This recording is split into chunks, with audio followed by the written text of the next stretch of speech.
The next immigrant group that I would present are Italians. Statistics.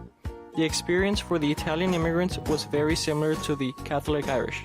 Most of this generation of Italian immigrants took their first steps on the US soil at Ellis Island.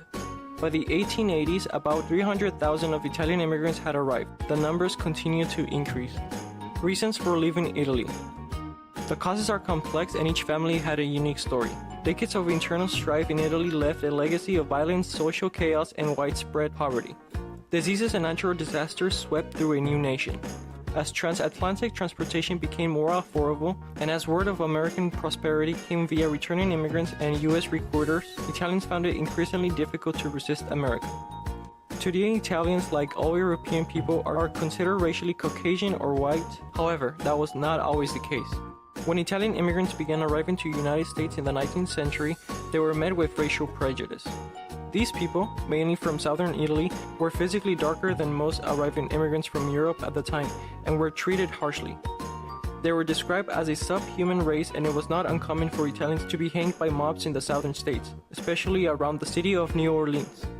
This new generation of Italian immigrants was distinctly different in makeup from those who had arrived before. No longer did the immigrant population consist mostly of northern Italians, artisans, and shopkeepers, seeking a new market in which to ply their trades.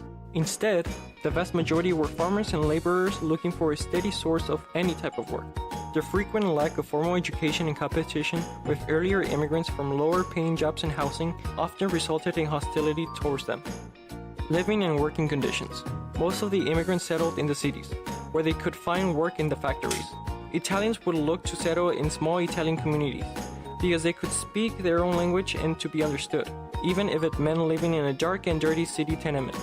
This resulted in the formation of very definite ethnic communities. They were afraid to venture beyond the familiar streets because they had a very limited English vocabulary. They had been warned not to trust Americans. Labor. Exploitation of labor for as little pay as possible, or with landlords who took as much as they could get in rent money. Italians were not welcomed by the trade union movement.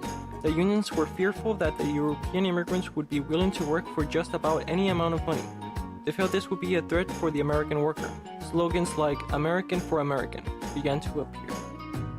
Religious issues. Anti-Italian prejudice was also associated with anti-Catholic traditions that existed in the United States, inherited from Protestant Catholic European competitions wars over centuries.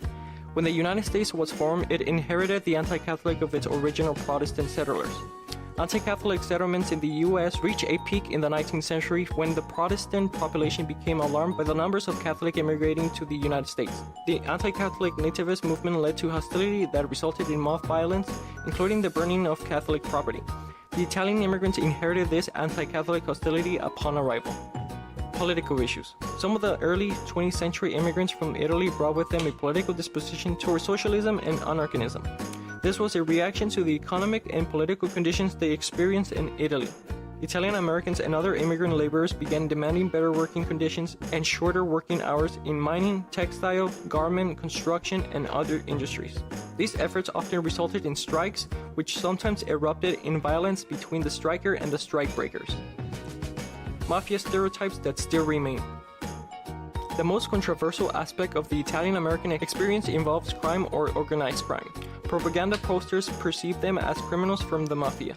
These negative stereotypes are still encouraged in the mass media, especially in movies such as The Godfather, Godfellas, and Casino, and TV programs such as The Sopranos, which have prolonged the ideas of Italian gangsters.